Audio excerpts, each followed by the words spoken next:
Sonder. You are sitting in traffic and you glance over at the car next to you. There is a random person in there, tapping their fingers on the wheel, completely in their own world. And for a second, it hits you. That person has an entire life, a childhood, a set of fears, an argument they have been replaying all week, a favorite song, people they love, a whole story that is just as long and complicated as yours, and you are going to drive away and never know a single thing about it. That feeling is called Sonder. It is the moment when you realize every single person around you is living a life that is just as full and real as your own. It sounds obvious when you say it out loud. Actually feeling it, really feeling it, is something different. The word was coined by the writer John Koenig for a project dedicated to naming feelings that had never quite had names in English. Sonder usually hits in crowded places, train stations, busy streets, airports. Your brain tries to actually grasp that every face you see is a whole person, then quietly gives up because the scale is too much. There is a small vertigo to it, a sudden zoom out from your own point of view. For a second, you stop being the main character of your own life. You are just one of 8 billion background actors in someone else's story. It is hard to describe as either good or bad. It is just big. Some people find it isolating, a reminder that most of the world will never know you exist. Others find it comforting, a reminder that everyone else is figuring out the same messy thing you are. Either way, the feeling passes. You go back to being the center of your own story, carrying the quiet awareness that everyone else is doing the same. Hiraeth, you probably know what nostalgia feels like. That warm, slightly sad pull toward the past. But there is a version of it that goes a step further, where you are not just missing a time, you are missing a place or a feeling or a version of your life that does not exist anymore. And the hard part is that even if the place still exists, the thing you are actually missing does not. You can go back, but it will not be the same. In Welsh, they call this Hiraeth. It is a longing for home, but a home you cannot return to, or maybe one that never quite existed the way you remember it. Welsh speakers will tell you it does not quite translate into English. Not because they are being dramatic, because we really do not have a word for it. The Welsh have carried the feeling long enough to give it its own place in the language. People feel it for their childhood neighborhood after it changes, for the early days of a relationship, for a summer that felt like it would last forever. Sometimes for a version of themselves they cannot quite step back into. There is a grief to it, even though technically nothing bad happened. Things just moved on, and you moved with them. And somewhere in that gap, Hiraeth quietly lives. The strangest thing about Hiraeth is that it can hit at places you have never been. A photograph, a piece of music, a story someone tells you about their grandparents, and suddenly you are homesick for a home that was never yours. What you are really missing is not the specific location. It is the feeling of belonging to something that time has quietly, gently taken away from you. Limerence. You know that phase early on with someone you like, where your brain basically stops working. You have had maybe 2 real conversations with this person, but you have already thought about them an embarrassing number of times. You check your phone more than you want to admit. When they do message, there is this little rush that does not make sense, given how little you actually know them. And you cannot really explain it, even to yourself. That is not just a crush. A psychologist named Dorothy Tenoff studied this in the 1970s and gave it a name: limerence. What makes it different from ordinary attraction is how involuntary it is. You are not choosing to think about them constantly. Your brain is just doing it over and over without your permission, and it does not stop until it gets the information it is looking for. What Limerence is really after is reciprocation. It is not just about liking someone. It is about the intense, obsessive uncertainty of whether they like you back. Little glances, reread messages, ambiguous half smiles all get turned into evidence. Every unclear signal is examined and re-examined. The brain is stuck in a very specific loop, and it cannot leave the loop until it gets a clear yes or a clear no. Limerence usually fades on its own. Either the feeling is returned, in which case it settles into something calmer, or it is not returned, and the loop eventually runs out of fuel. Some people live in and out of it their whole lives. Others feel it once and never again. It is not love exactly, and it is not a moral failing either. It is a very old piece of software your brain runs when it thinks something important is at stake. Kenopsia. Walk into a place that is usually busy but happens to be empty, and a specific feeling hits. An empty school hallway on a Saturday, an office building on a bank holiday, a restaurant closing up for the night, chairs on tables, one lamp still on. The space itself has not changed, but the absence of the people who normally fill it makes it feel strange, almost haunted, like it is waiting for something to come back. This feeling has a name: Kenopsia. It is the eerie, forlorn atmosphere of a place that is usually bustling, but is now abandoned and quiet. The word is coined, not old. It comes from a project that noticed we have plenty of ways to describe crowded rooms, and no good way to describe rooms emptied of the crowd that normally gives them meaning. The feeling shows up in odd places. A city block early in the morning before anyone is out. A theatre after everyone has gone home. Your own apartment after a party when the guests have left and you are gathering cups. There is a small ache in the way the room looks the same, but feels different.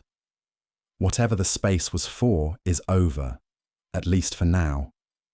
What is left is architecture without purpose. Some people find Kenopsia sad. Others find it strangely peaceful. Emptying a place of its usual noise reveals the shape of the space itself. You can hear your own footsteps. You notice which lights hum. Small details that the crowd would have covered become suddenly visible. The room, briefly, is more itself than usual.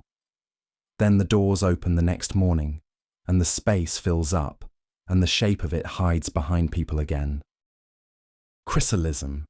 Outside, a heavy storm. Rain hammers on the windows, wind pushes against the walls, thunder rolls somewhere far off, and you are inside, dry, safe.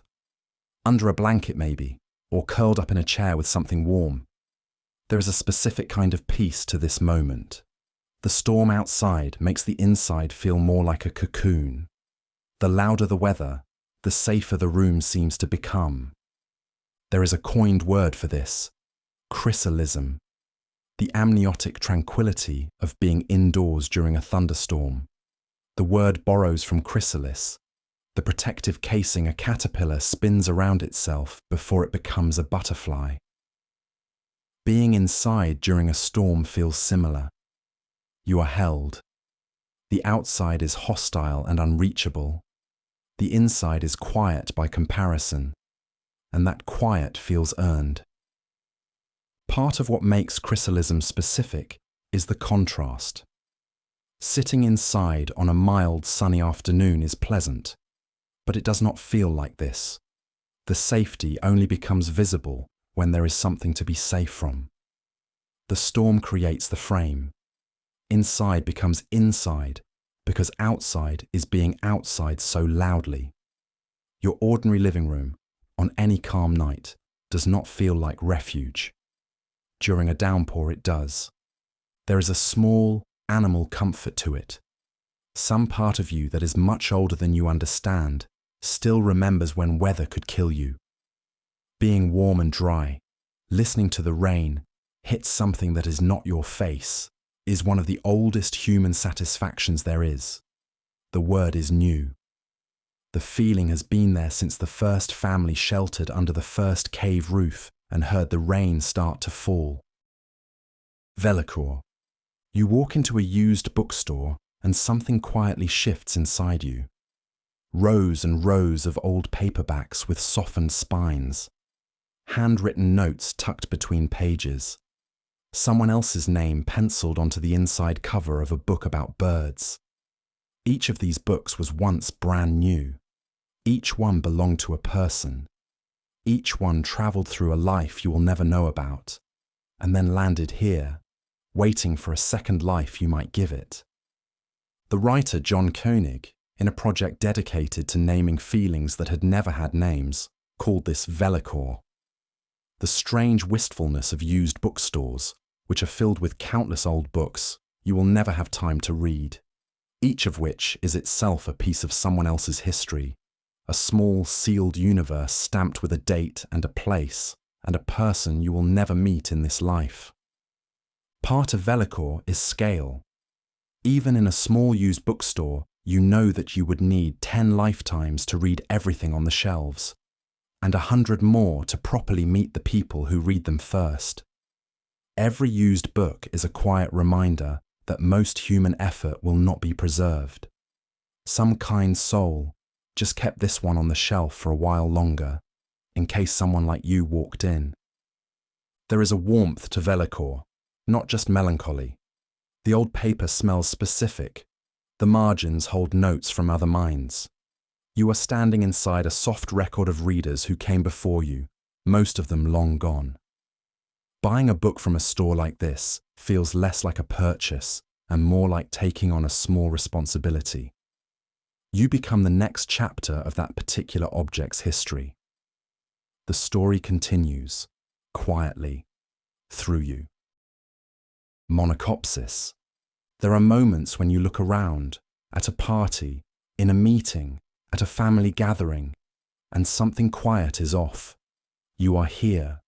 You have every reason to be here.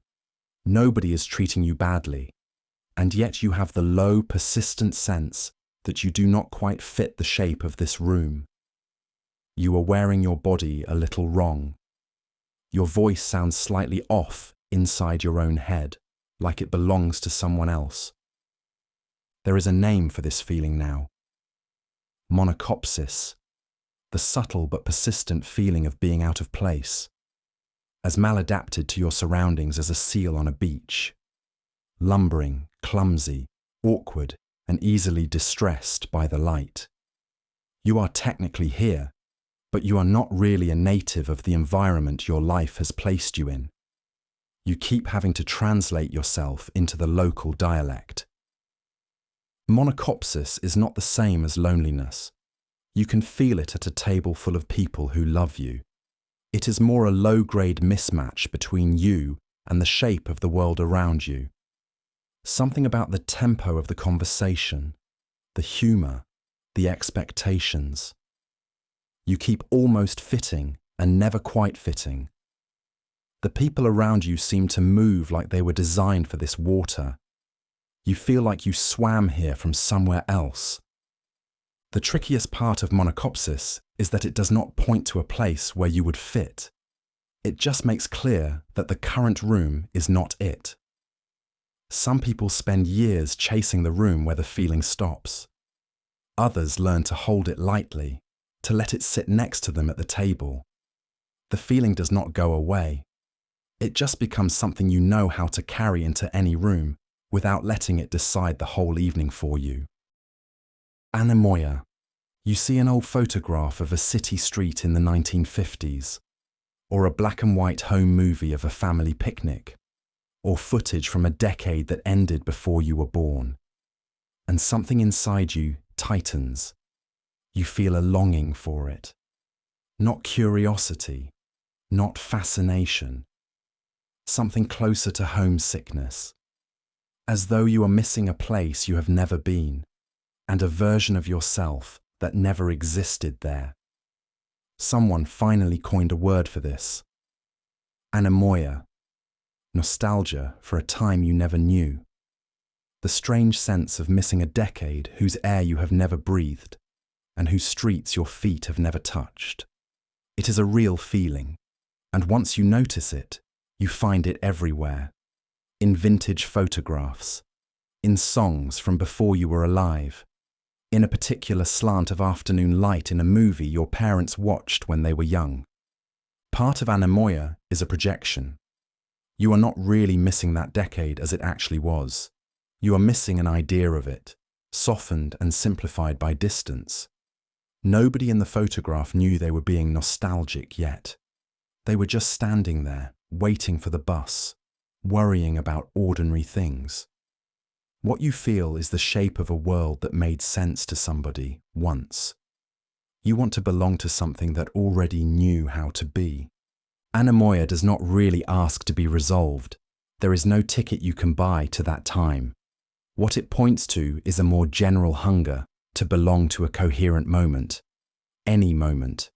A time whose codes and clothes and songs you understood without effort.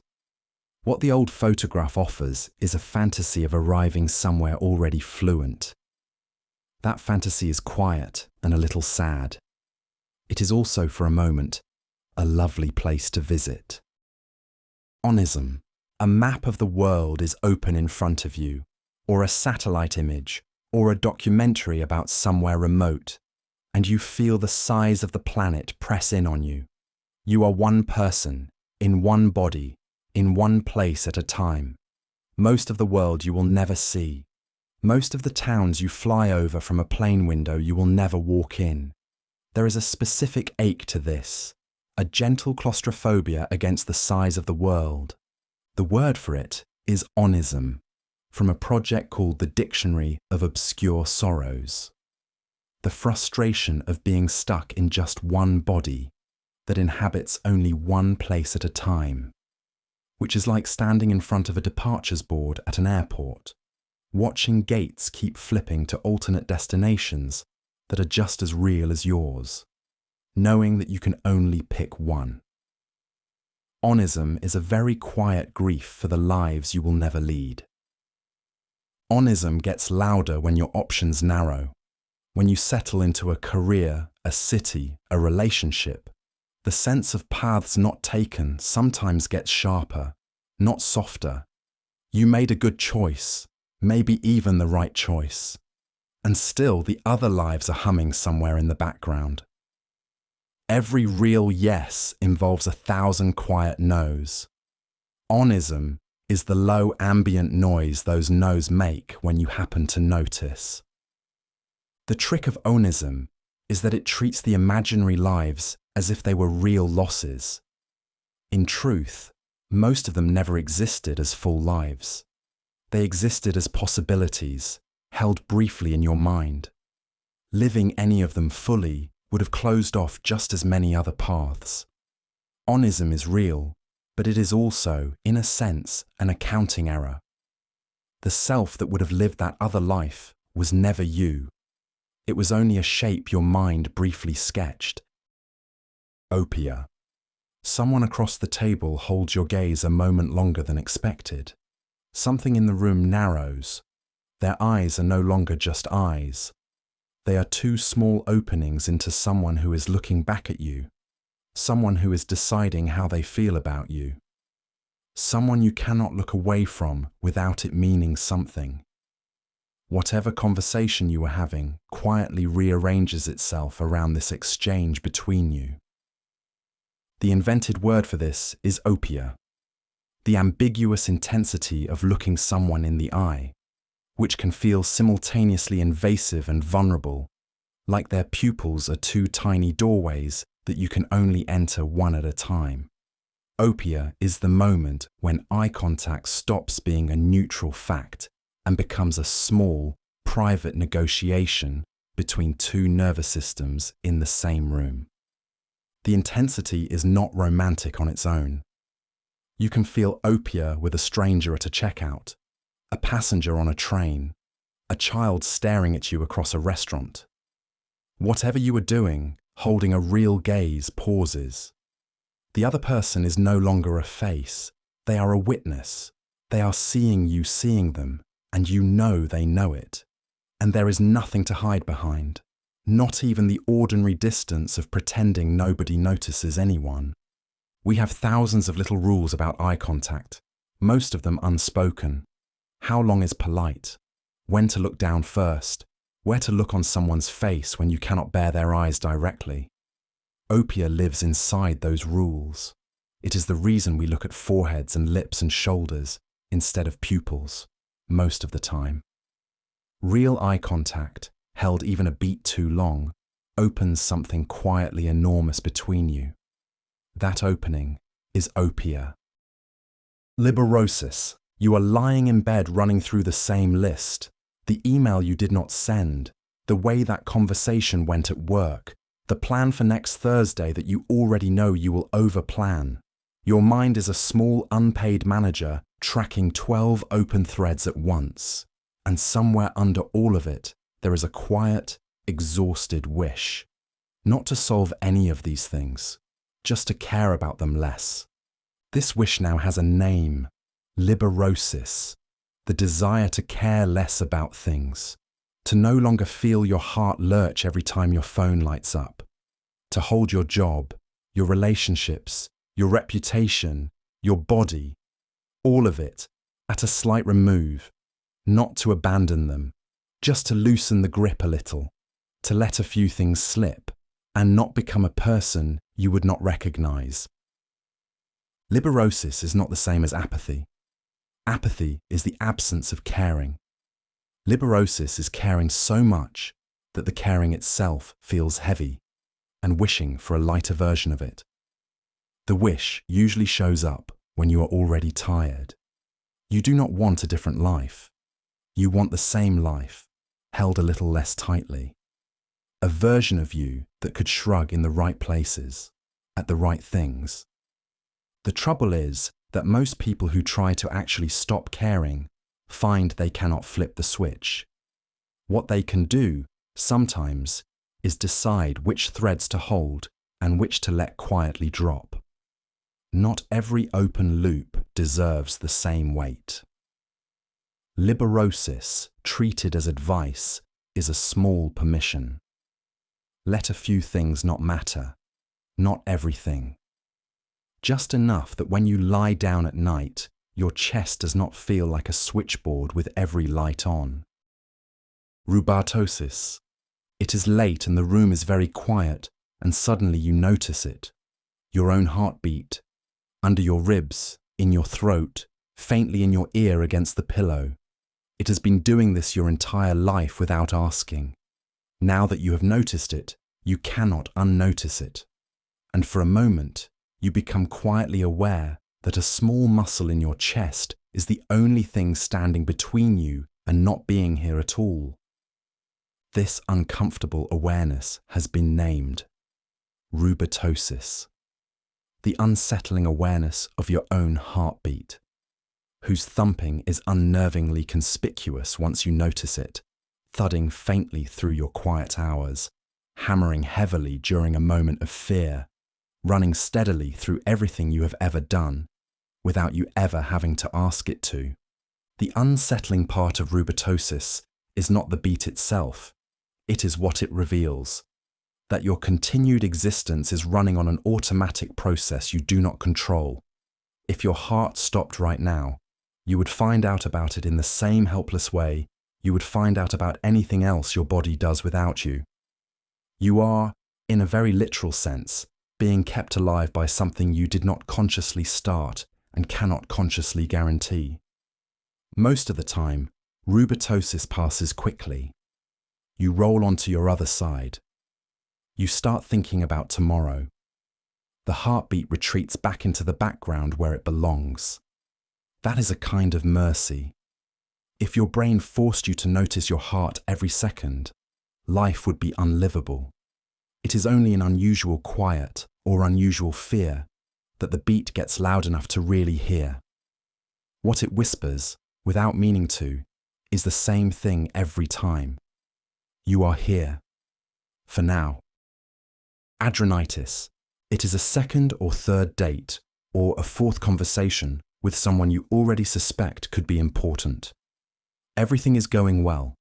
You are learning about their childhood, their siblings, where they went to school. And under the pleasant chat is a small impatience. You want to skip ahead. You want to already know their tells, their bad moods, the story of their worst year. Instead, you have to build up to those things slowly, over months. Writer John Koenig has a name for this: Adronitis. Frustration with how long it takes to get to know someone.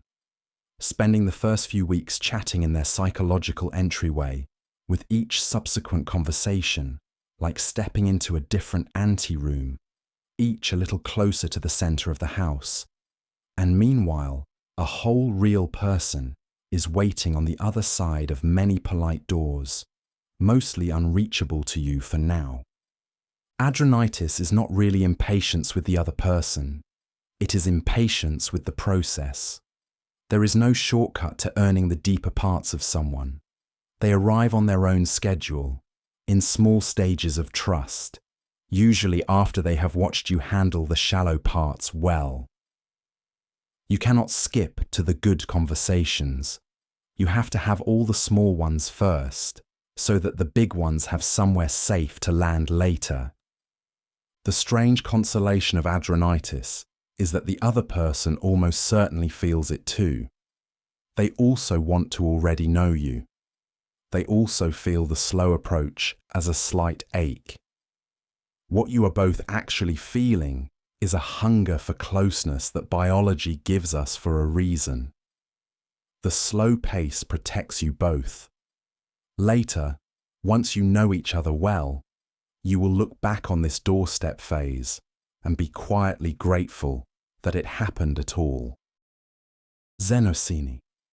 Somehow, you finished school not that long ago, that your last birthday was somehow yesterday, that a whole year, an entire spinning around the sun, went by while you were essentially just going to work and running errands. As you have gotten older, time has stopped feeling like the slow, syrupy river it was in childhood. It has started to move like a river you cannot quite catch up to anymore. There is a word for this experience: Zenosyne, the sense that time keeps going faster, as if each year of your life is a smaller and smaller slice of the total pie you have lived so far. There is a real reason for this, buried inside the way memory works. Your brain measures time partly by how much new information a period contained. In childhood, everything is new. In adulthood, most days quietly rhyme with each other. Zenosyne is not a delusion. It is the natural outcome of a life that has become skilled. You know how to make coffee without thinking. You know how to drive the familiar routes without thinking. You know what your job wants from you and how to do it. Every one of those competencies is a form of grace. Each one also removes a small handful of new information from your day, and your brain, quietly, files those days closer together. There are things you can do about Zenosyne. Learn something completely new. Take a route home you have never taken. Say yes to a stranger's plan. Not because you are trying to trick time, but because every genuine surprise carves a small chunk out of the year that would otherwise have blurred into the last one. Time is not moving faster. Your life is just becoming smoother. The rough edges are what your memory holds onto. Ambedo. At the sink, the light is hitting the water in a particular way. Small bubbles catch the sun. A blue detergent stripe curls into itself. The water against the metal sounds different than you expected. You notice the specific weight of the mug in your hand. Whatever else you were thinking about slides quietly to the side. Just for a moment, you are entirely inside this ordinary act of standing at a sink and doing dishes. This small trance has a name: Ambedo, a kind of melancholic trance in which you become completely absorbed in vivid sensory details. Rain streaks skittering down a window, the steam rising off a coffee cup, a person's hair moving in a passing car. Ambedo momentarily anchors you to the present, giving you a rich reminder of how thick the ordinary world actually is, if you stop moving through it long enough to notice. Ambedo is quiet, not dramatic. It does not last long. It does not really need to. What it delivers, briefly, is a break in the ordinary narration of your life. For a moment, you are not thinking about your day, your worries, your list. You are just a set of eyes, a set of ears, a set of skin inside a small pocket of the world. And the pocket, on close inspection, is surprisingly full of small, honest things. There is a slight sadness woven into Ambedo, and that sadness is part of its texture. You know, at some level, that you cannot spend your whole life like this. You will have to look away. You will have to get on with things. But for a moment, the world offered you a very small, very generous thing. You accepted it. And when you go back to your list, you take a faint imprint of it with you. Nodus Tollens, you're in your 20s, or your 30s, or later, and you sit up in bed one night with a strange thought. The story you thought you were living, the one with a clear arc, the one where things build towards something, does not really fit anymore. You cannot quite say what the plot is. The characters keep changing. The main goal keeps quietly moving. You are still here. Your life is still happening. But it stopped making narrative sense. There is even a name for this now, Nodus Tollens. The realization that the plot of your life does not make sense to you anymore.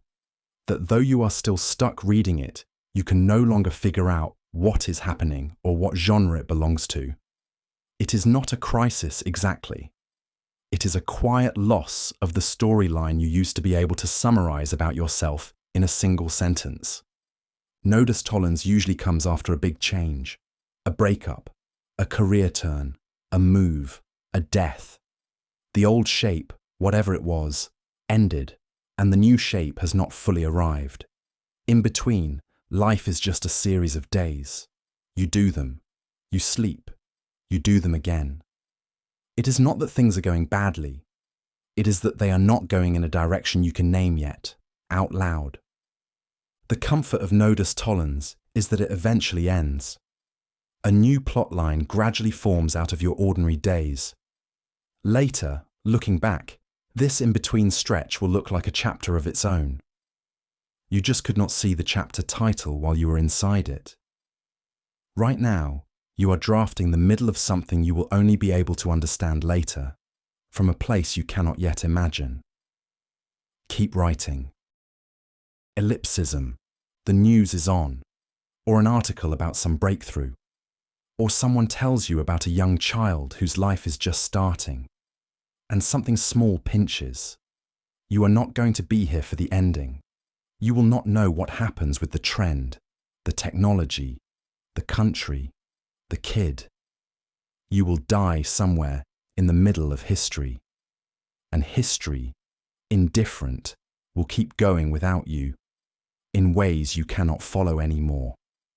The word for this ache is ellipsism, a sadness that you will never be able to know how history will turn out, that you will die still not knowing what will happen with our species, our planet, our understanding of the universe.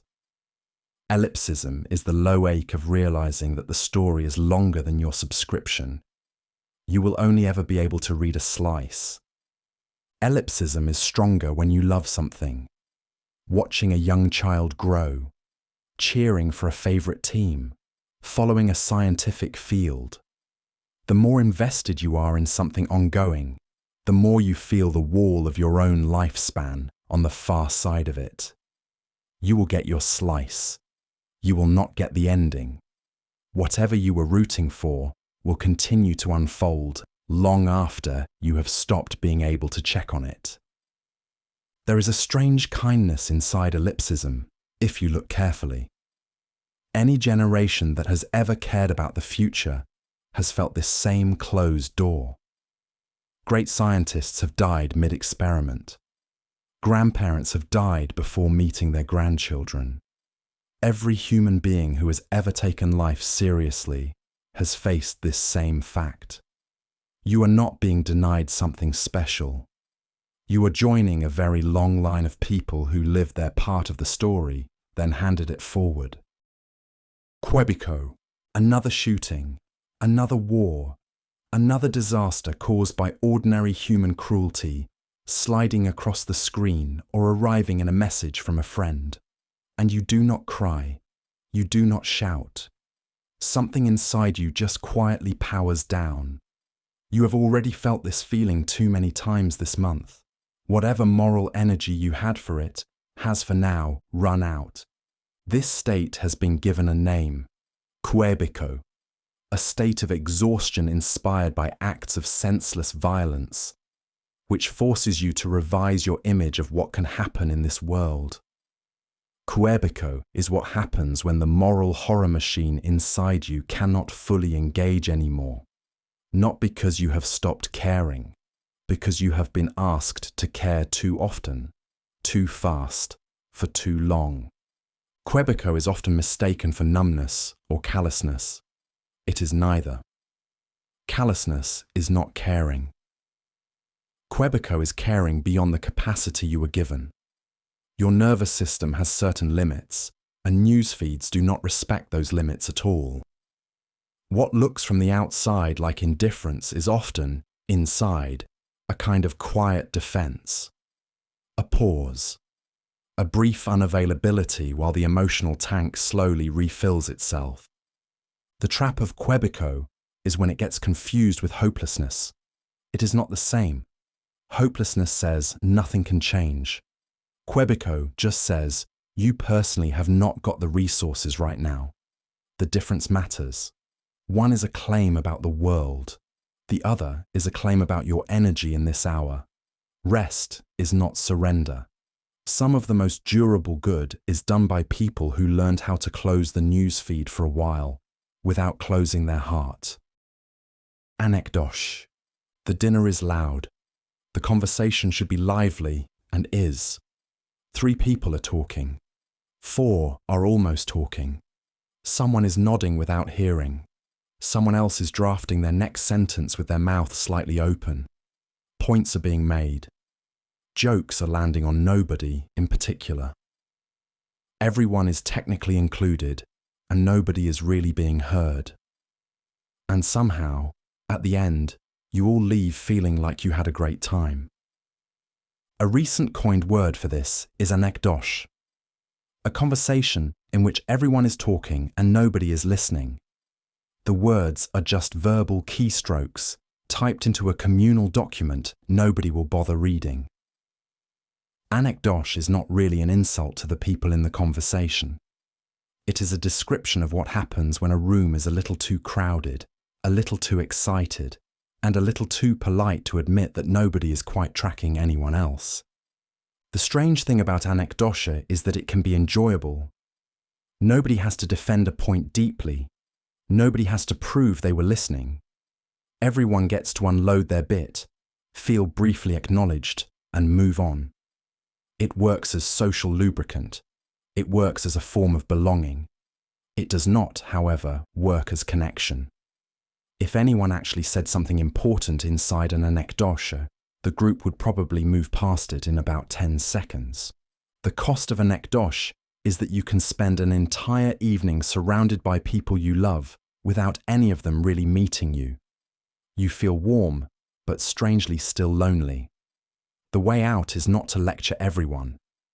It is to find one person in the room and, later, have a smaller conversation with them where actual listening happens. The dinner may be an Anecdoche. The walk to the car afterward does not have to be. Mauerbauertraurigkeit. Someone kind is sitting across from you, trying to be close. They are patient. They are not doing anything wrong. And you can feel yourself, For no reason you can fully explain, slowly stepping back, you become less warm. You give shorter answers. You start looking for reasons to end the evening a little earlier than you meant to. You are, gently, quietly, pushing them away. The word for this is Mauerbauertraurigkeit, a German word meaning wall builder sadness, the inexplicable urge to push people away, even close friends who you really like. Mauerbauertraurigkeit is not really about the specific person. It is a kind of reflex your nervous system runs when closeness becomes too intense, too fast, or too vulnerable to hold safely in this particular moment of your life. Some part of you learned, somewhere along the way, that being fully seen is dangerous. Maybe it was rejected once. Maybe it was mocked. Maybe you were simply never taught that being known was safe. When another person starts to actually see you, that old learning wakes up. It builds a small wall, not because it hates the person on the other side, because it is trying, in a clumsy, inherited way, to keep you safe. Mauerbauertraurigkeit is treatable but not fixable in one conversation. What helps is noticing it while it is happening and holding still instead of following the reflex. You do not have to close the door tonight. You can let it stay open even while your hand rests on the handle. Slowly, in small doses, your nervous system learns that being close to this particular person does not end in the ways your history is bracing for. Saudade. An old song plays somewhere, or a certain smell catches you, or you pass a place you used to love and something inside you slowly unfolds. It is not exactly sadness. It is not exactly happiness. It is a bittersweet awareness that something you loved is no longer here. And even though you have accepted this, some quiet part of you keeps missing it, as if it might still come back. The Portuguese have a word for this, saudade. It shows up constantly in their music, their poetry, their fado singers. Saudade is the presence of an absence. The way someone you have lost still shapes the room even though they are not in it.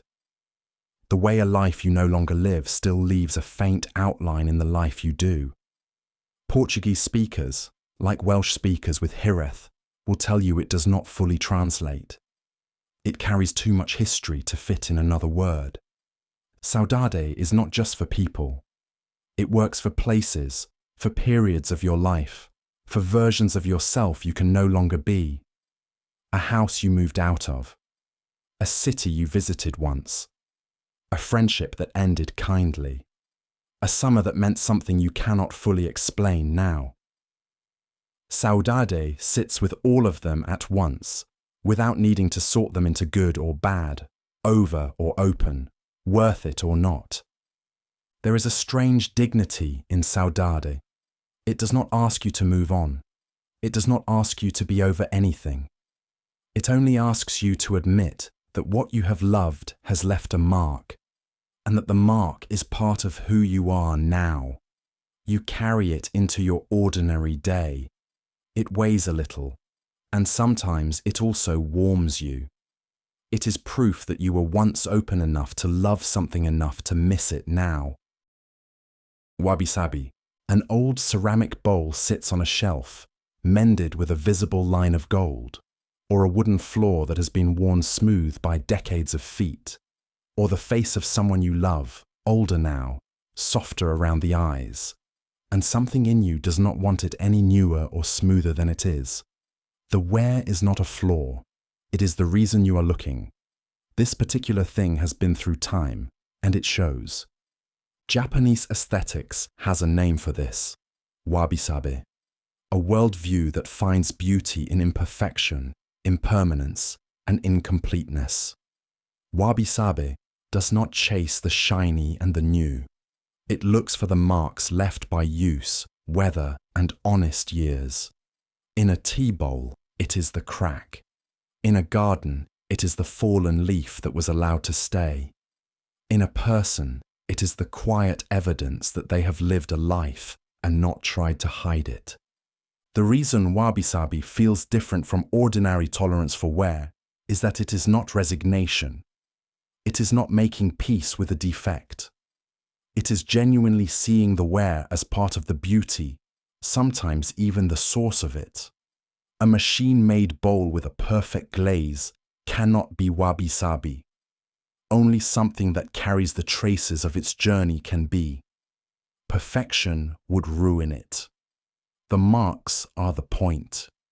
You cannot really design Wabi-Sabi into an object when it is new. Time has to do most of the work. What you can do is stop hiding wear when it arrives. Not on your things, not on your face, not on your life. The person who lets their years show, honestly and without decoration, is doing something old and quiet and lovely. They are letting time write on them, and letting the writing be read. Mono no aware, cherry blossoms in spring, a sunset that will not stay, a child at a birthday party, small today, and never quite this again, and something in you registers softly that this beautiful thing is beautiful, partly because it will not last. There is a gentle sadness braided into your enjoyment of it. You are not really upset. You are just quietly aware that the moment is already leaving as you watch it.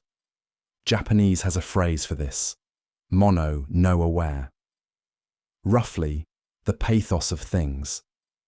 It comes from a long tradition of paying attention to how the impermanence of things adds to their beauty rather than takes from it. A cherry blossom that lasted forever would not have the same power. Its loveliness is inseparable from its short season. Mono no aware is the calm sadness that accompanies noticing this fact. Mono no aware is different from ordinary grief. It does not need something bad to happen. It shows up in ordinary happiness, at a good dinner, at the end of a fine day, during a song that you know is nearly over. You are not clinging, you are not resisting, you are simply aware that the moment you are in is already becoming a memory even as you have it, and that awareness sharpens the moment, does not spoil it. Living with mono no aware means letting the sweetness and the ending arrive together, not treating impermanence as a problem to solve, not pretending things will stay, not letting the certainty of the ending stop you from being here now. The blossom falls, the child grows up, the song ends, and you were there for it, awake to it, honest about its brevity. That mixed feeling is not a wound. It is a kind of quiet praise for what happened. Komorebi, late afternoon in a park. The light is coming through the trees in a very specific way. Beams of gold slice the air between the branches. Shifting patterns of shadow and bright move across the ground. Small dust particles hang, lit in the paths of the light. For a moment, you slow down, without deciding to. The world just became a little more visible than usual. In Japanese, it is called Komorebi, the sunlight that filters through the leaves of trees. It is not a fancy word. It just names a thing that most languages leave nameless. Once you know it, you notice Komorebi everywhere.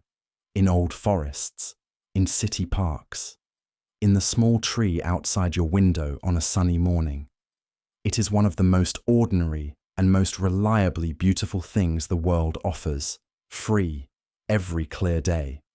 Komorebi is not just about the light, it is about noticing. Every step you take through a wooded path is technically full of Komorebi. Most of the time you do not see it. You are in a hurry. You are on your phone. You are thinking about later. The word Komorebi is really a small invitation. Look up.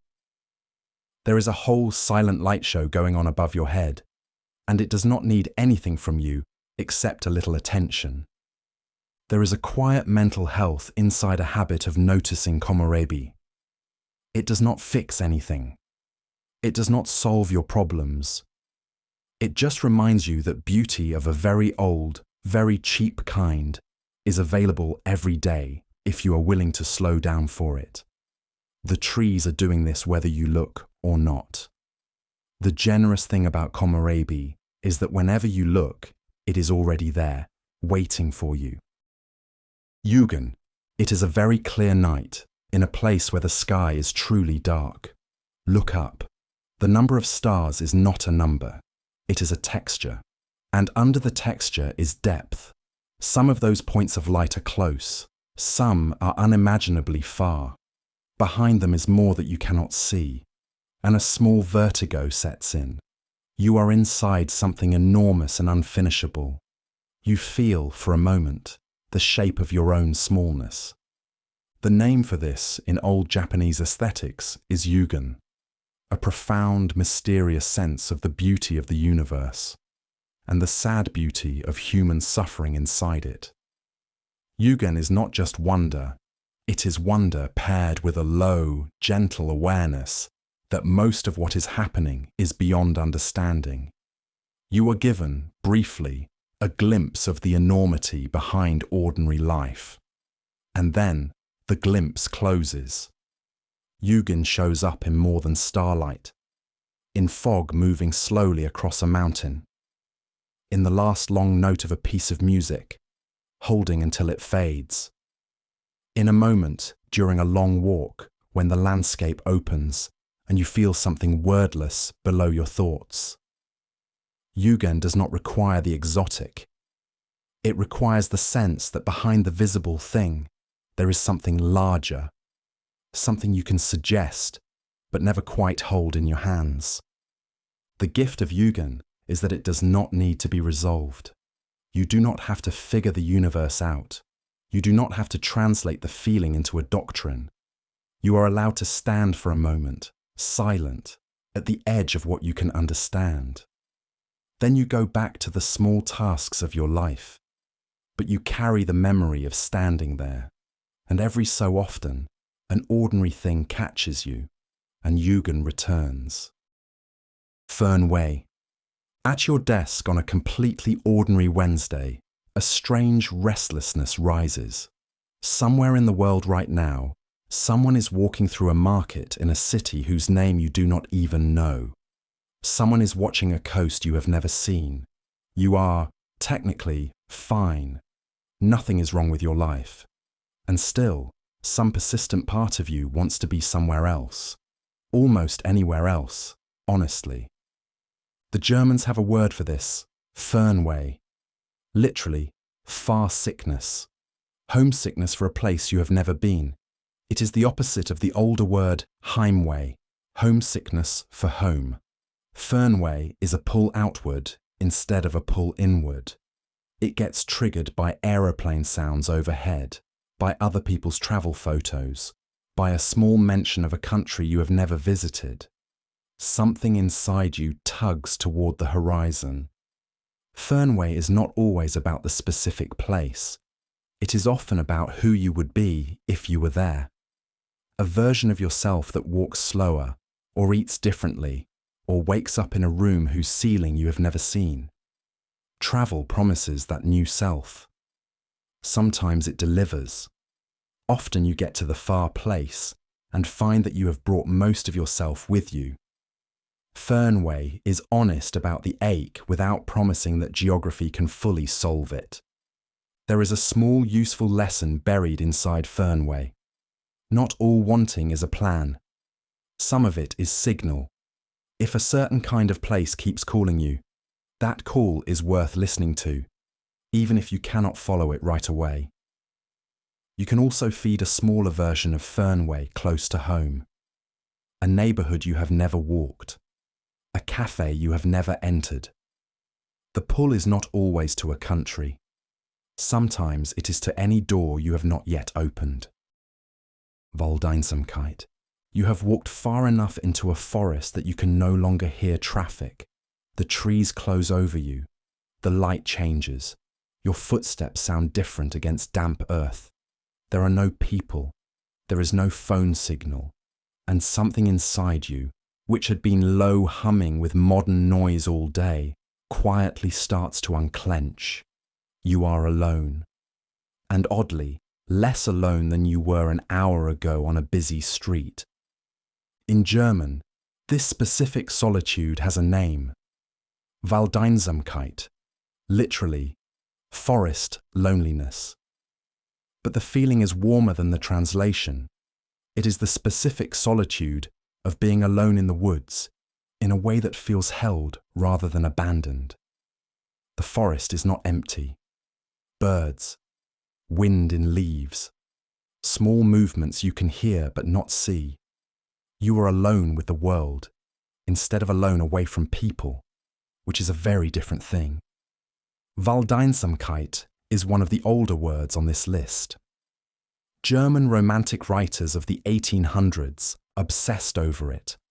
They noticed something we still know but rarely name: that a certain amount of aloneness in a natural place is not the same as social isolation. It is closer to a kind of rest that the modern day, with its constant small pings, almost never permits. The forest gives you back a version of solitude that is not the same as loneliness.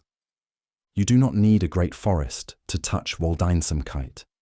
A small city park at an odd hour can offer a taste. A slow walk in trees at dusk. Any space where the trees outnumber the notifications, and the ordinary human noise fades enough that you can hear your own thoughts arrive one at a time. That, in miniature, is Waldeinsamkeit.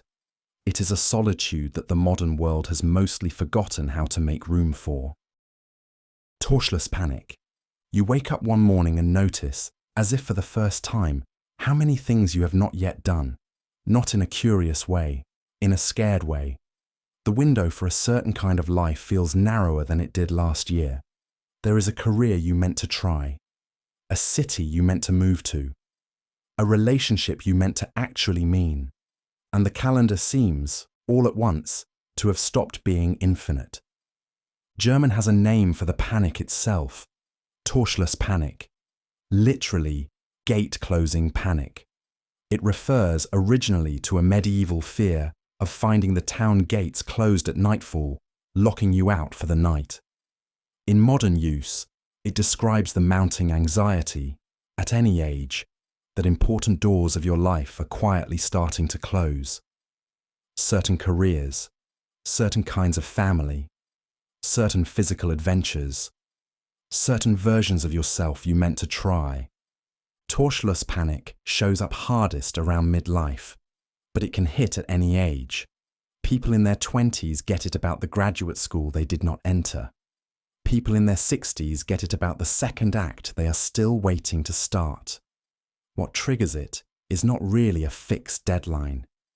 It is the moment your imagination stops treating time as an infinite reservoir and starts treating it as a shrinking one. The gates were always closing. Only now do you hear the wood creak. There is a temptation inside Torschluss panic to make drastic moves. Sometimes that is the right thing. Often it is not.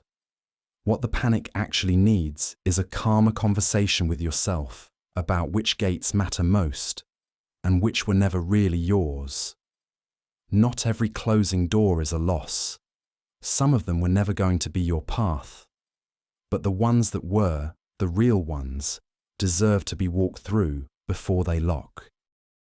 Sehnsucht.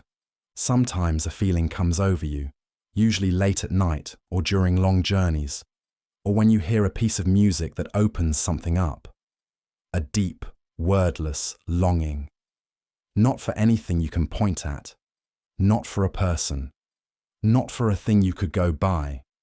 Just a large, low-pressure ache for something more than the ordinary life you have, without being able to say exactly what. In German, it is called Sehnsucht. Roughly, a deep and restless longing for something you cannot name.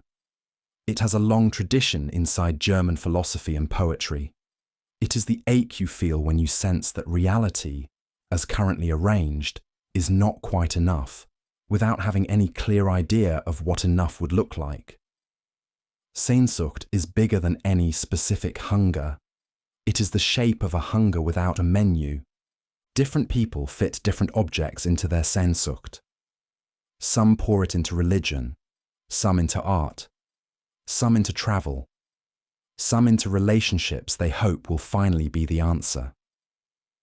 All of those objects sometimes hold Sehnsucht for a while. None of them fully absorb it. There is always some part of the feeling that will not quite land, which is not a failure. Sehnsucht was never meant to be finished.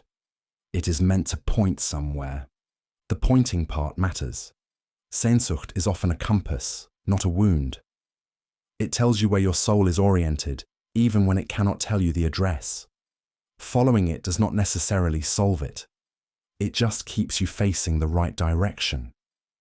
People who ignore their Sehnsucht entirely often go quietly numb. People who chase it recklessly often go quietly broke.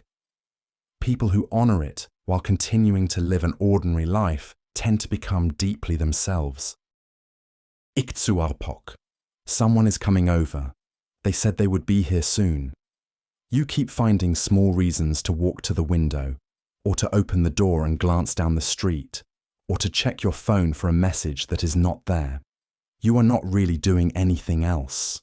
You are inside a particular kind of waiting that has taken over the entire evening quietly, without your permission. The Inuit have a word for this. Iktsuarpok. The anticipation you feel when you are waiting for someone to arrive, that keeps compelling you to go outside and check. It is a very specific feeling, not exactly impatience, not exactly worry. A kind of steady, alert forwardness that stretches your attention toward the door and cannot quite let it back into the room until the person actually arrives. Iktsuarpok belongs to a culture where visitors were once a very big deal. In small remote communities, a person coming down the path was not just company. They were news. They were help. They were a break from the same faces you had been living with all winter. The word carries that older weight. Modern Iktsuarpok is the same nerve, running on a shorter time scale, waiting for a friend, a delivery, a date, a call. There is something tender about Iktsuarpok.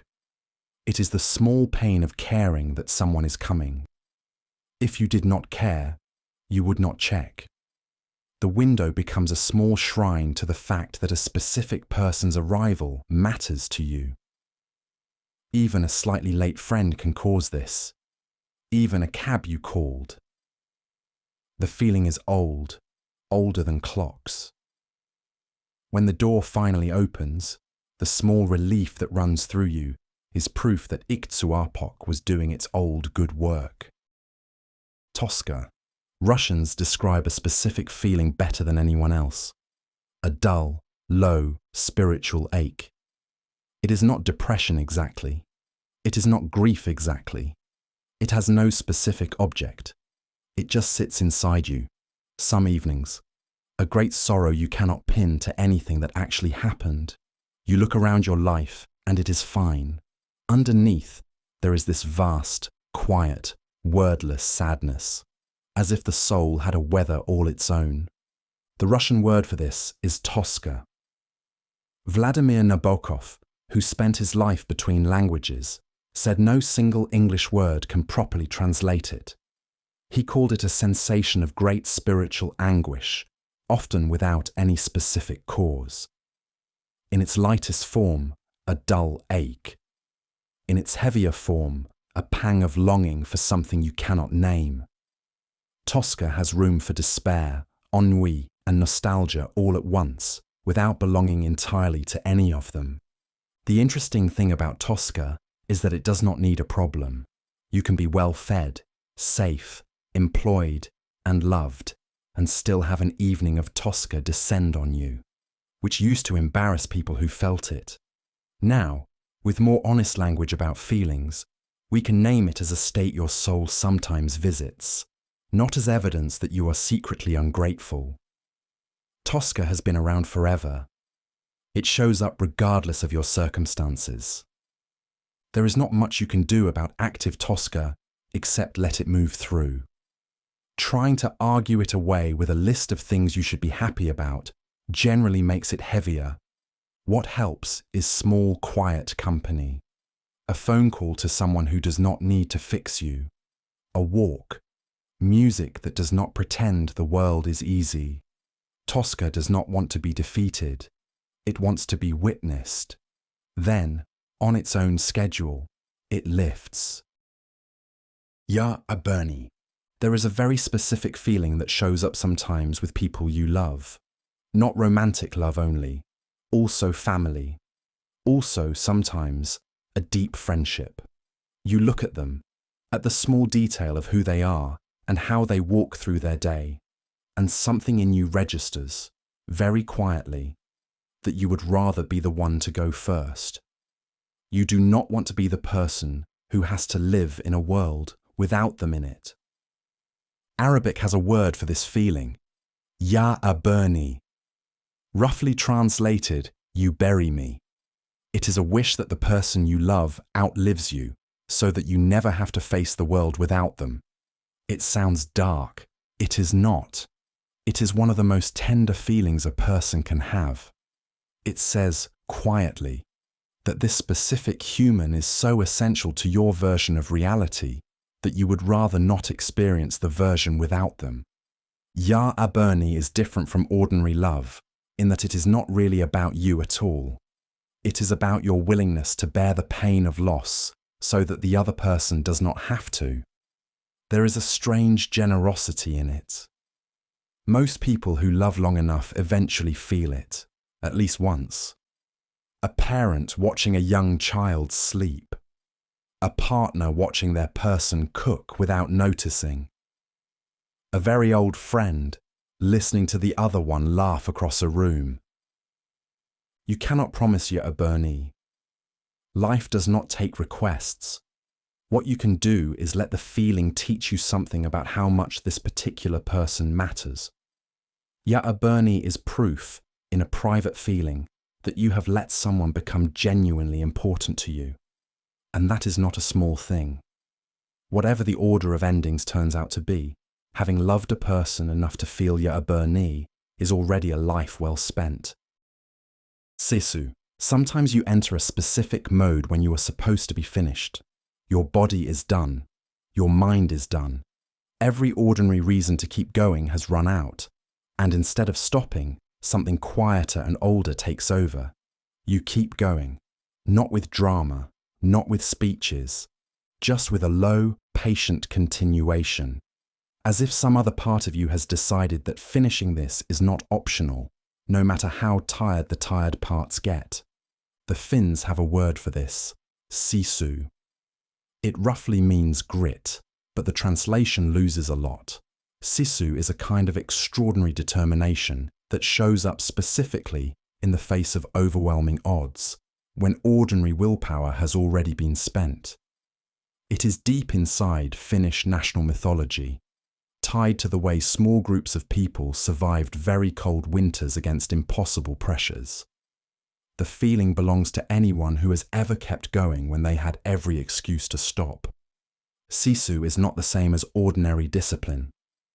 Discipline is the polished habit of doing what you said you would do.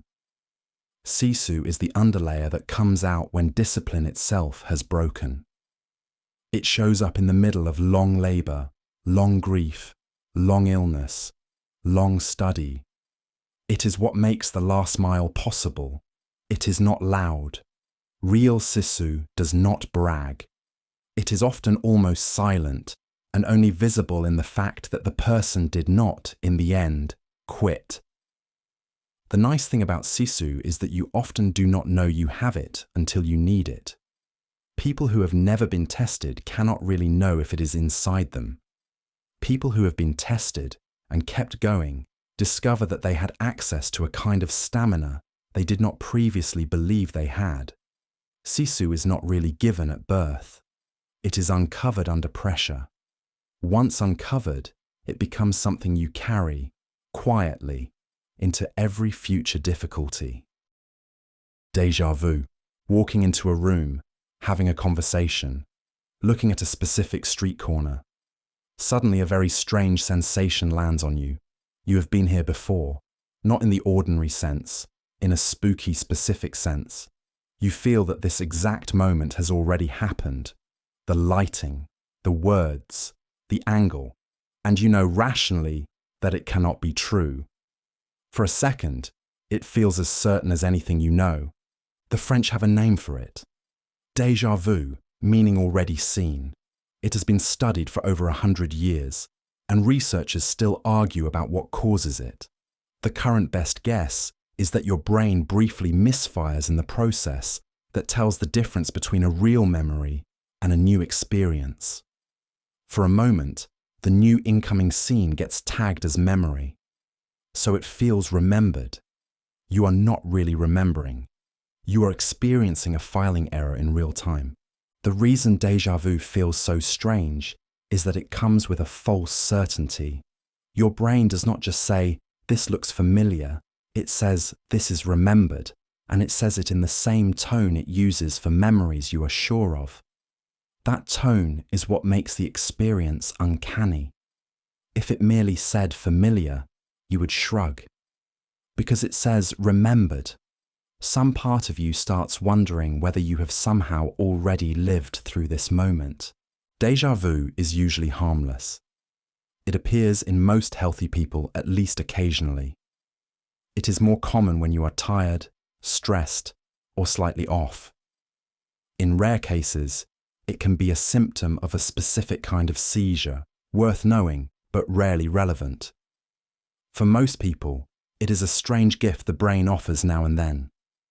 A small glitch that reminds you your own sense of time is a story your brain is constructing in real time with occasional bugs. Presque Vu, the word is right there. You can feel the shape of it. You know how many syllables it has. You almost know what letter it starts with. You are absolutely certain that you know this word, but your brain, for reasons of its own, will not give it up. The word sits, unreachable, just past the tip of your tongue, and the harder you try, the more stuck it gets. This is called Presque Vu, French for almost seen, or in English, the tip of the tongue phenomenon. Psychologists have studied it for decades. It is not a full memory failure. Something is clearly there. Some subset of the information about the word is available. You know it feels short. You know it starts with an S, but the actual full recall keeps not arriving. The tab is open.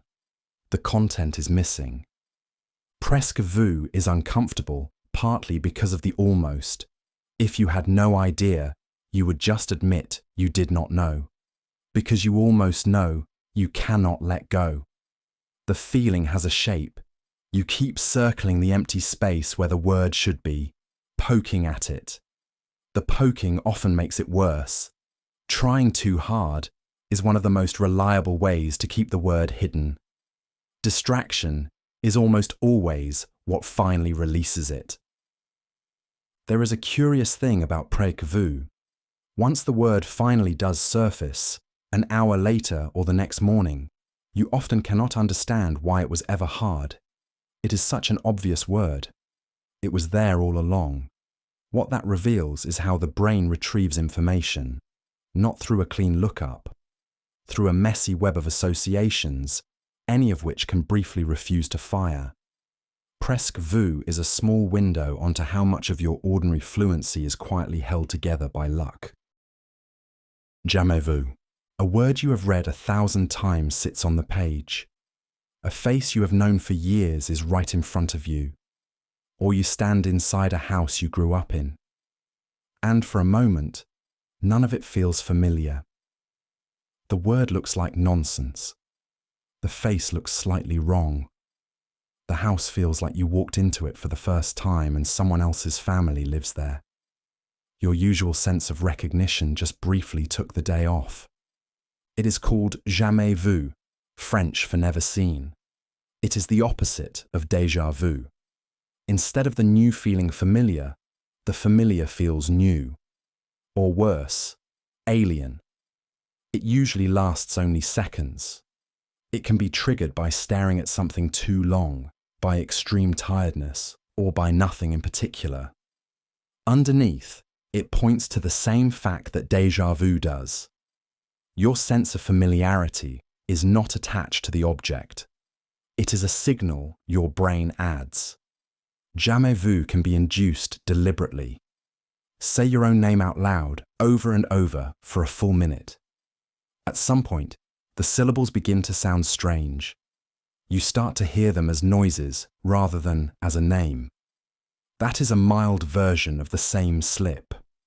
Your ordinary sense of recognition is being briefly overloaded and lifting off, revealing that the familiarity was a layer, not the thing itself. Most jamais vu is harmless and short. It reminds you of something important, that the world you move through as familiar is not automatically familiar. It is being tagged as familiar by your brain, in the background, every second of every day. When the tagging misses a beat, the world looks strange for a moment. Then the tags come back on, and you go back to feeling at home in your own house without wondering how you got there. Semantic satiation. The word sits on the page in front of you. It could be your own name. It could be a common word like the. You have been looking at it too long, and suddenly it stops meaning anything. It looks like a small collection of shapes, curves, lines, nothing more. You know rationally what the word is supposed to mean. You just cannot feel the meaning anymore. The word has, for a moment, gone hollow. Psychologists call this semantic satiation, the temporary loss of meaning that follows repeated exposure to a word.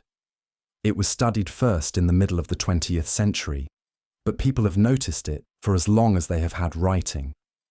Any word said or read enough times in a row eventually becomes just its sounds or its shapes.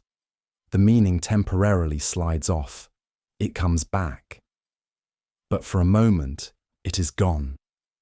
The reason semantic satiation happens is that meaning is not stored inside the word. Meaning is stored inside a small network of associations that fire when you see the word. If you fire the network too often in a row, it stops firing for a moment. It gets, in effect, tired. The word is still there. The link between the word and everything it usually connects to has briefly disconnected. What is left is just sound or ink. There is something quietly humbling about this. It reveals that meaning itself is a live process, not a stable property. Every ordinary word you understand is being freshly understood every time you meet it, by a tired mesh of connections that can and does occasionally fail. Semantic satiation is a small demonstration that even the most obvious meanings in your life are held up by ongoing effort. Your world of meaning is thinner than it looks. Frisson.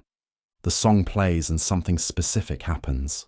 A voice cracks in the right place, a chord shifts, a drum comes in, and a wave of small chills runs down your neck and along your arms. Your skin remembers it is skin. You did not consciously do anything. Your body just responded to a piece of sound, as if it were physically touching you. And in a very real way, briefly, it was touching you. Psychologists call this frisson, a short-lived shiver usually caused by aesthetically moving stimuli. Music is the most common trigger, but frisson can also come from a certain line of poetry, a scene in a film, or the shock of a beautiful landscape. What happens inside the body is the same. A brief spike of adrenaline, small muscles pulling at the base of the hair, a wave of chilled awareness that runs from the neck outward. Not everyone gets frisson equally. Studies suggest that people who feel it often tend to score higher on openness to experience. There is also probably a component of pattern recognition. Music that gives frisson usually does something slightly unexpected, but resolved. It sets up an expectation, and then either meets it more powerfully than you thought, or breaks it in a satisfying way. Your nervous system rewards you for tracking the pattern with a small, full body applause. The nice thing about Frisson is that it can be cultivated. Paying more attention to the details of a song or a scene tends to increase how often it happens. So does listening to music you love in silence, without other noise around you. Frisson is a small reminder that art is not just decoration. When it works, it moves the body directly before the mind has caught up, which is, on inspection, a very old kind of magic. Frequency illusion. You learn a new word, or you hear about a specific type of car, or a friend tells you about a rare book, and within days you start seeing that thing constantly, on billboards, in articles, in conversations that were happening near you all along.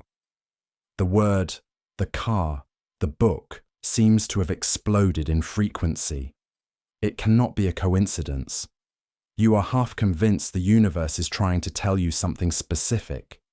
It has a name too, the frequency illusion, sometimes called the Baader-Meinhof phenomenon, after an offhand comment on an internet forum in the mid-1990s.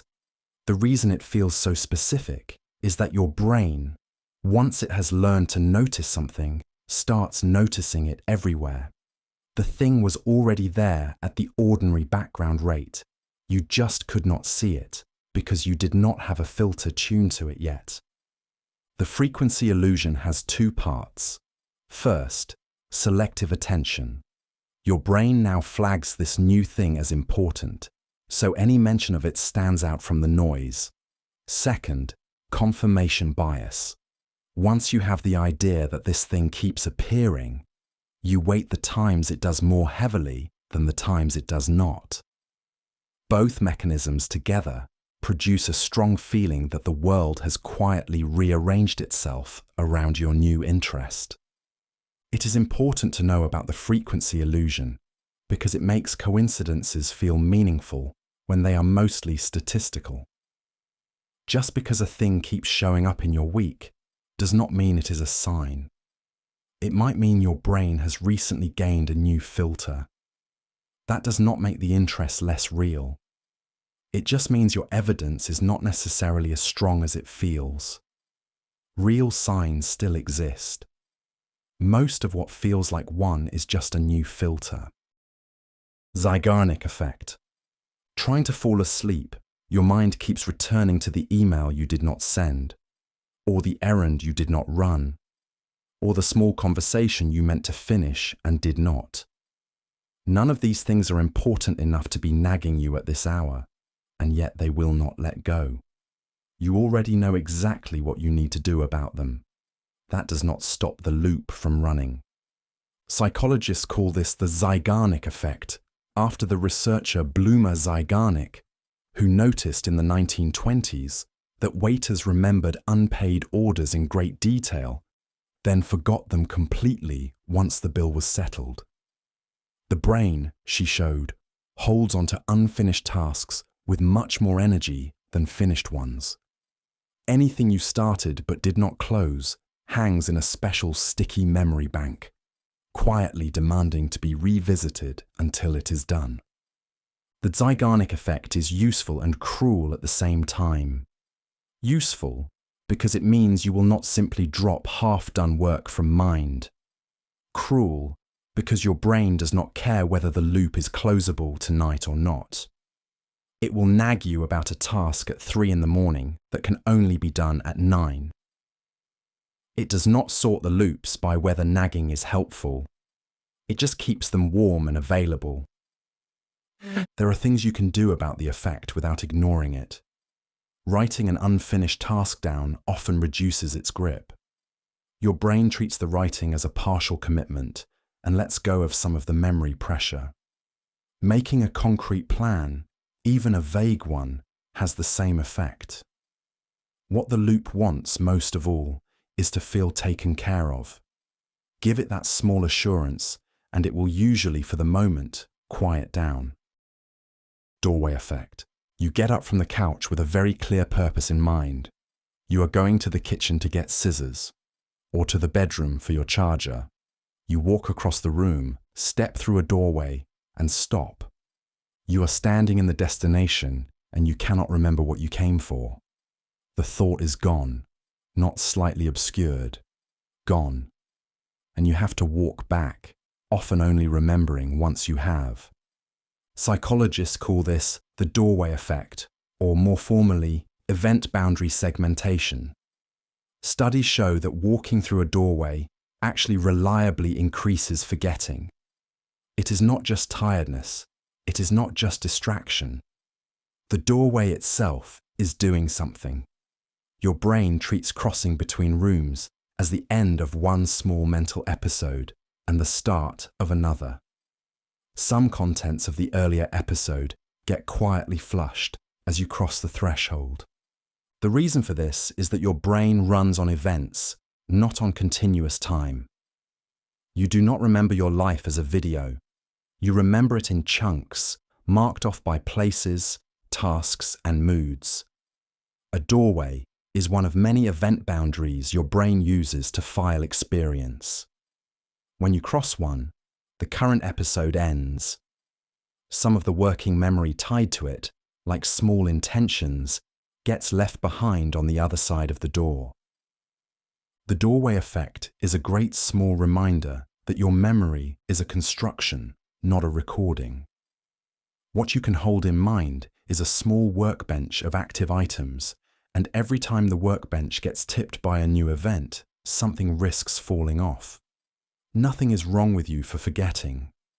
Your brain is doing exactly what it was designed to do. If you want your intention to survive the trip, hold it out loud or write it down before you cross the door. Proustian moment. Walking down an ordinary street, a scent hits you. A specific soap, an old kind of sunscreen, bread from a bakery you used to pass as a child. Instantly, without warning, you are back inside a memory you had not thought about in years. Not thinking about it. Standing inside it. Whole. The room. The light. The people who were alive then and are not now. It has all returned, uninvited, on a breath of air. This kind of memory has a name. Involuntary autobiographical memory. Or more romantically, the Proustian moment, after the writer Marcel Proust, whose narrator tastes a small cake dipped in tea and finds his whole childhood town returning to him in vivid detail. Proust described it more precisely than anyone before or since. A trigger arrives, a whole world opens, and you cannot summon it deliberately. It happens to you. There is a physical reason smells work this way. The olfactory system connects almost directly to the parts of the brain that handle emotion and long-term memory. Most other senses take a longer route. Smell has a shortcut. That is why a scent can call up a full scene from decades ago, while other cues can only suggest it. The smell does not remind you of the memory. It briefly returns you to the state you were in when the memory first formed. Proustian moments are, on balance, gifts, even the sad ones. They tell you that your life has been more textured than your ordinary memory admits. Nothing important was really lost. It was only shelved. And any small ordinary sensation, on the right afternoon, can pull one of those shelves down and open it for you. There is no way to schedule it. There is only paying enough attention when it happens to actually be grateful. Shrinking home. You go back to your childhood home after being away for years, and when you step inside, the first thing that hits you is that the whole house is smaller than it should be. The hallway seems shorter, the ceiling seems lower. The bedroom you spent your whole young life in fits in a single glance. Nothing has been rebuilt. The house is exactly the size it was. You are just bigger, in more ways than one. English does not really have a word for this feeling. It is something like a private, physical version of Hiraeth. You are not in the wrong place. You are just in a place that has been outgrown while you were away. The scale of a home changes with the person inside it. When you were small, the rooms were the whole world. Now that you have seen more rooms, this one has become one of many, and the walls have quietly shrunk. Part of the strangeness is that the memory still lives at the old scale. In your mind, the kitchen is enormous. The garden is enormous. The stairs go on forever. Standing inside the real thing, you are constantly being corrected by walls that arrive too soon. The house you carry inside you is bigger than the house that actually exists. What you are seeing is not the house you knew. It is a smaller relative of it, wearing the same paint. There is a small sadness in this.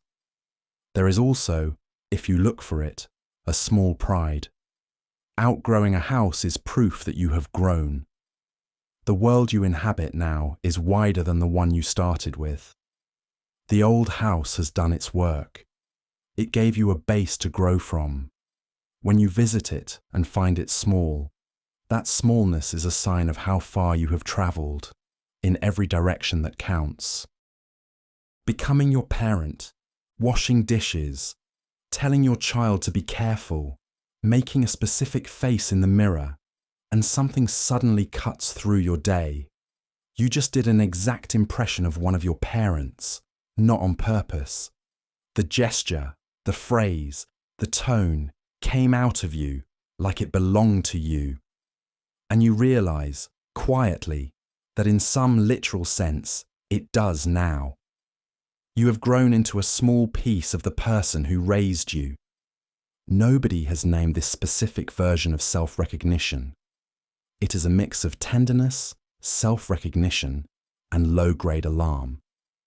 Tenderness because your parent, whether easy or hard, is a person who loved you as much as they knew how. Self-recognition because you are watching a small proof that you actually carry them.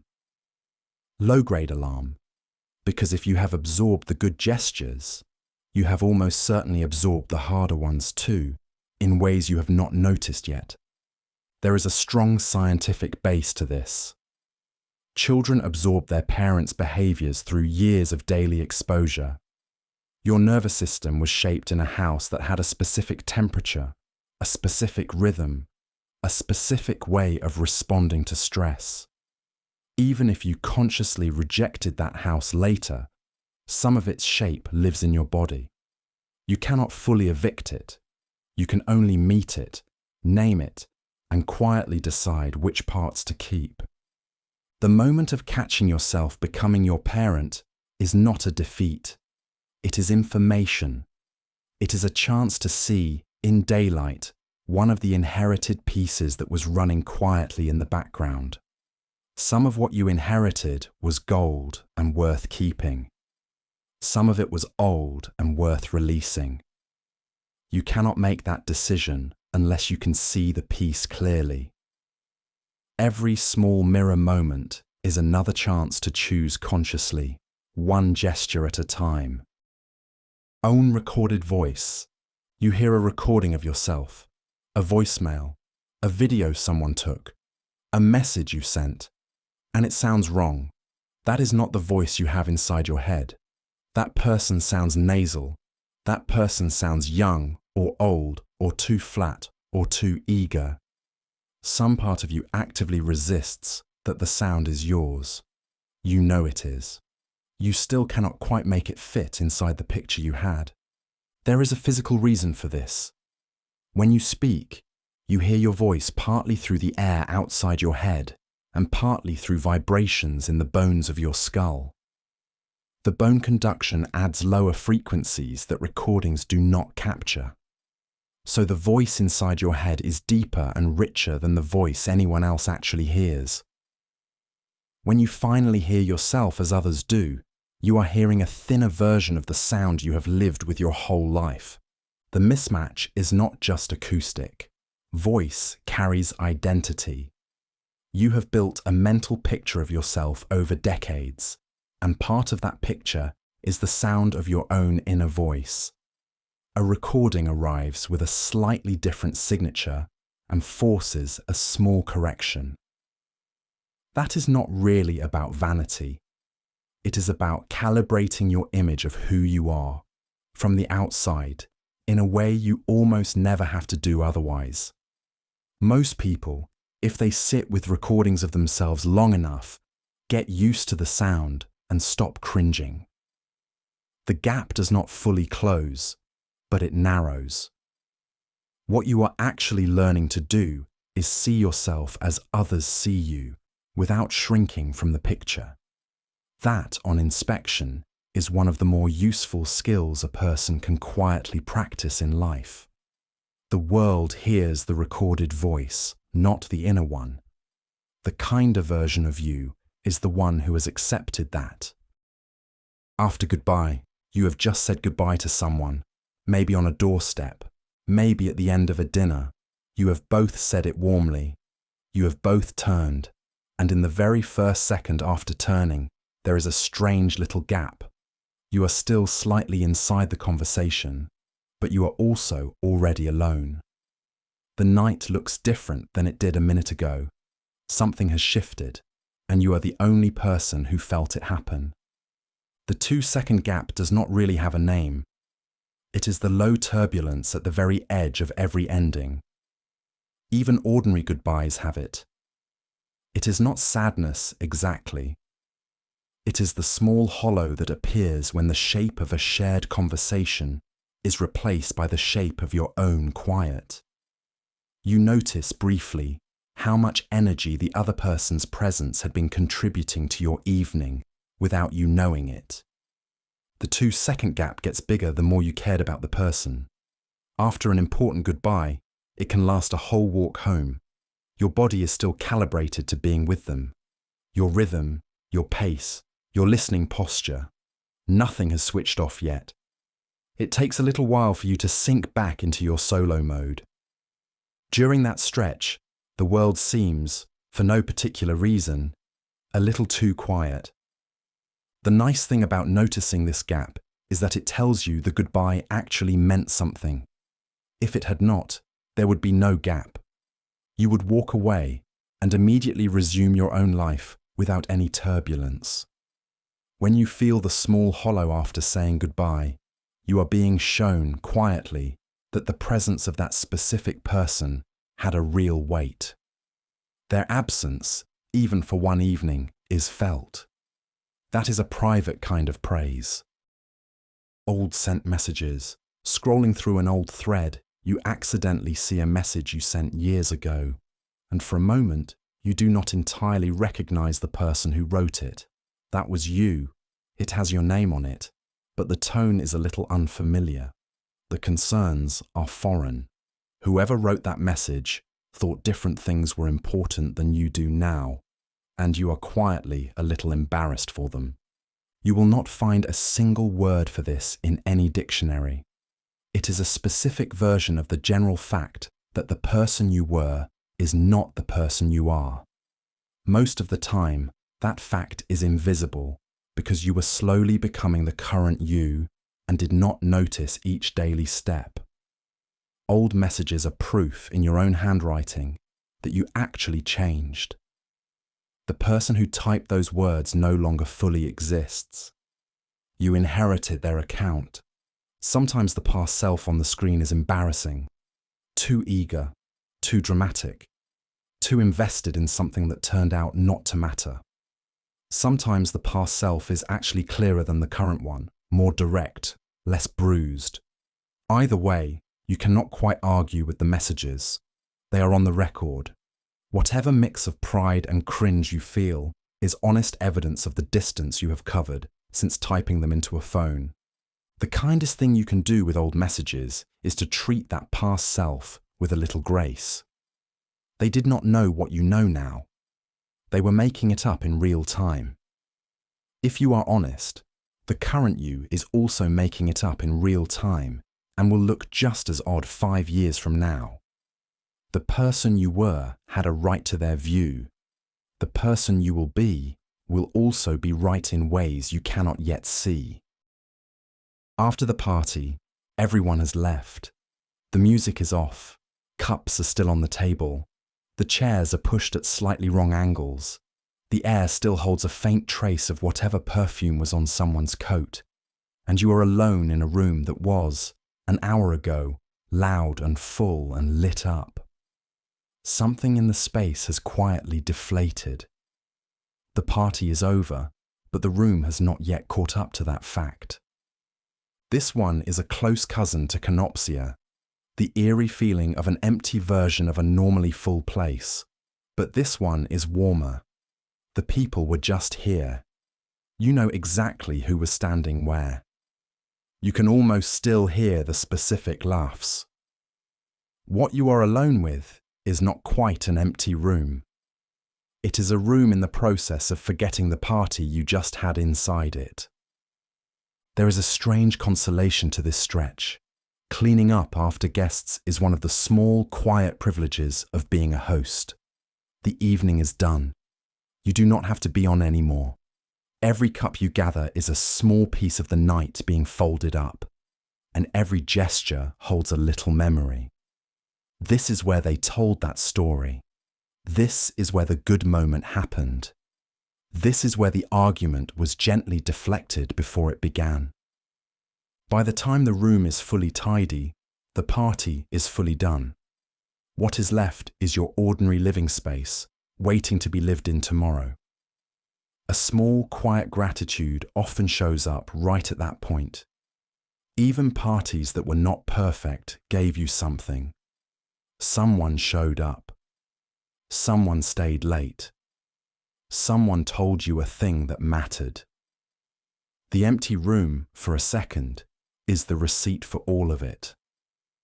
You put it away and go to bed. No longer home. You go back to visit somewhere you used to live, a city, an apartment, a neighborhood, and walking through it you notice something specific. It has stopped being home, not because it has changed particularly, because you have. You can navigate the streets, you can name the shops, but you do not belong to this place anymore. It has quietly become just a place you know, like any other place you happen to know. This particular kind of moving on has never been given its own word. It is not homesickness. It is closer to the opposite. It is the moment you realize a place has finished being yours. Home is not really a location. It is a relationship between you and a set of streets, and when you stop tending that relationship, it slowly cools. You can walk through it without warming it up again. It gives you nothing extra. It gives you what any street gives you. Some people find this sad. Others find it clean. What it really is honest. You have moved. Your life is elsewhere. The old place has other people making it home for them now. You are welcome to visit. You do not get to live in it as home anymore, even if you moved back tomorrow. The version of that place that was home to you exists only in memory. The current version is a different animal, wearing the old name. The lesson buried inside this is subtle. Home, wherever you build it next, is also temporary. Not because you will leave tomorrow, but because you are always slowly changing, and the place around you is slowly changing too. At some point, they diverge. The graceful thing is to notice that quiet divergence when it happens, and to take care of the current home while you are still inside it, before it too becomes a place you just know. The group chat alone, the group chat is full of people you like. There is an ongoing conversation you can see.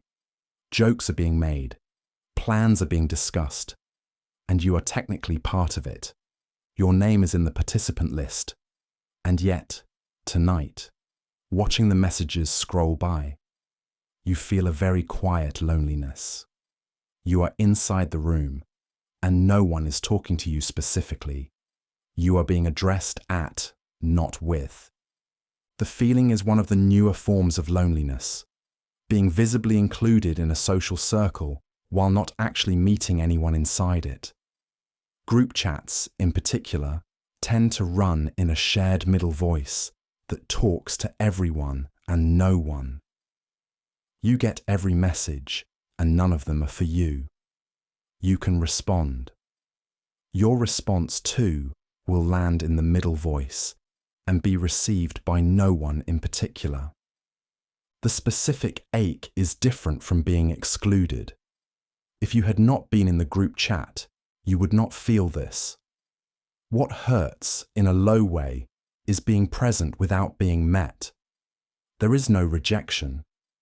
There is just the absence of the smaller, one-on-one conversations that are what actually make friendships feel like friendships. The group chat gives you the appearance of being surrounded, without giving you the underlying nutrient you actually need. The way out of this loneliness is not to leave the group chat. It is to text one person from it, privately, and say something small and specific, even a one-line message. Almost every group chat lonely evening can be quietly cured by one honest one-on-one thread. The group is the theatre. The private thread is the room where actual meeting happens. Both are useful. Only one of them, in the end, holds you. Where am I? Somewhere on the edge of sleep, in an unfamiliar bed, a hotel, a friend's guest room, a new apartment on your first night. You slowly become aware that you are awake, and for a moment, you have no idea where you are, not confused about the details, actually blank. Your brain has not yet loaded the map of the room, or of the day, or briefly, of your own life. You are just consciousness in a dark space. It is a very short, very specific state, and no language I know has bothered to name it. Most people forget it as soon as it ends. It points to something real. The version of you that walks around during the day is not the base layer. It is a very quick constructed identity, loaded from long-term memory as soon as you wake up in a familiar place. In an unfamiliar place, that load takes a beat longer. During the beat, you are without a script. The disorientation is not really scary once it has passed. It is a small reminder that your ordinary sense of who and where you are is being freshly rebuilt every morning. When the room is familiar, the rebuild is instant. You do not notice it. When the room is not, the rebuild is slower, and you get to feel the seam. The self is not a permanent object in a room. It is a fast reconstruction that runs whenever you open your eyes. Then, after a second or two, the map arrives. You remember the trip. You remember the friend. You remember what tomorrow contains. You reassemble into your usual self, and the strangeness closes over. But if you paid attention during the brief blankness, you got a small glimpse of yourself as consciousness before content. That glimpse does not come often. When it does, it is worth noticing before it slides away. A face like theirs, in a coffee shop or on a train or crossing a street, someone walks past you, just a stranger. But something about their face, or their walk, or their voice pattern lands hard.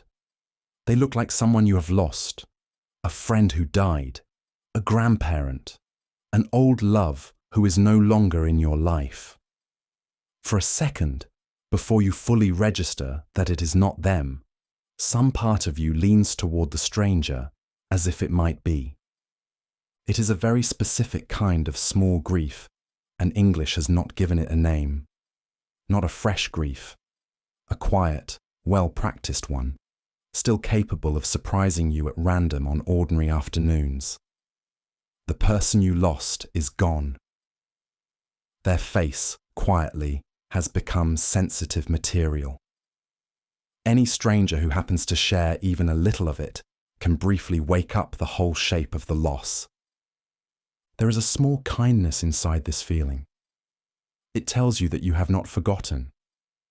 The person you lost is still shaped inside you, precisely enough to be recognized, wrongly, in the wild. Grief, over the long term, does not erase. It gets folded into how you see. The stranger did not know they carried a moment of resemblance. You caught it. You felt the small jolt.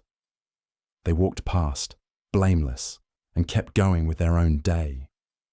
The healthy thing is not to speak to the stranger. It is to acknowledge, silently, that the person you lost is still with you enough to leave prints on the world. Then, gently, let the stranger be a stranger. They have their own life. Their face, briefly, was a delivery you did not order. You accepted it. You said quietly, "Hello again," to someone who was not there. And you went back to your coffee. The last time, there was a last time you were carried on a shoulder. A last time you climbed a specific tree. A last time you spoke to a friend before something quietly severed you. A last time you slept in that specific bed. A last time you walked into that specific corner shop. In every case, you did not know it was the last time while it was happening. It happened, and then it never happened again. Nothing in the dictionary matches this. There is only the strange retrospective weight of it. So many of the endings in your life were never announced. They were just quiet last iterations of something you assumed would keep occurring. Later, when you realized the thing was over, you searched your memory for the last version and often could not find it. You were not paying enough attention. It was, at the time, just an ordinary day. Part of what this teaches is that endings often do not look like endings. They look like regular days that turned out to be the final ones. Very few important things in your life give you a farewell warning. Some do. Most do not. The last dinner. The last phone call.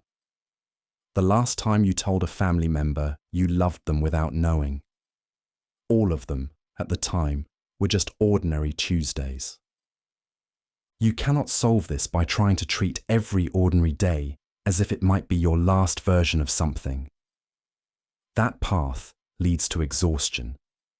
What you can do is remember, in your ordinary days, that no one guarantees a next one. Not with people, not with places, not with small routines. Say the thing you meant to say. Sit through the meal instead of hurrying. Take the extra minute. The last time will happen anyway. You can decide to be present when it does. Familiar voice. You are having a rough day. Something small and stubborn has been sitting on you all afternoon. And then a specific person calls. The moment you hear their voice, before they have even said anything real, something in your body loosens. Your shoulders drop half an inch. Your breathing changes. You did not know how much you were bracing until a certain familiar voice arrived in your ear and told you, without meaning to, that you were safe. It is one of the more underrated experiences a person can have, and it has stayed nameless. Certain voices are more than just voices. They are for you a nervous system signal. They mean, without needing to say it, that at least one person in the world knows the shape of you. The physiological loosening that happens when they call is not romantic. It is closer to how the body responds to home. This works because your nervous system remembers safety in specific patterns. It remembers voices you were held by, listened to by, laughed with. Those voices over time get tagged as safe. When you hear one, the parts of you that were watching the environment for threats briefly go off duty. Whatever was heavy today gets a little lighter. Your body, without asking your permission, treats the call as a small, brief return to shelter. The people who cause this in you are worth noticing. It does not have to be many. 2 or 3 voices over a whole life is a rich inheritance. If you know who yours are, tell them. If you are lucky enough to be one for someone else, do not be careless with it. Answer their calls when you can. Say hello a little more warmly than you have to. Your voice is doing something for them that is old, quiet, and important. Sleeping child. A sleeping child, not yours. A friend's kid on the couch. A niece or nephew at a gathering. A stranger's baby asleep in a stroller near you on the train. And you feel something specific, not just fondness. A quiet, protective tenderness with no particular claim behind it. You would not do anything about it. You do not know this child. And still, for a moment, you are witnessing something small and holy. The feeling is very old, though we have never quite named it. Human beings, across cultures, are wired to soften around sleeping children. The soft face, the slack mouth, the small movements. Something ancient inside your nervous system registers innocence and reduces the room around it. Even people who do not consider themselves particularly nurturing find that the presence of a sleeping child temporarily rearranges their internal weather. Part of what you are watching, without meaning to, is a version of trust. The child does not know you. They are asleep in a world full of adults who could, technically, be threats. And still they sleep. That kind of open safety is only possible because humans, on the whole, have decided to protect small sleeping bodies. You are, briefly, a member of the enormous informal club that has kept babies alive for as long as there have been babies. It is worth pausing at these moments, not to make them mean too much, just to notice that you were, quietly, part of the protection for a minute. The child will not remember you being there. Their nervous system will only remember that the world was safe enough today to sleep in.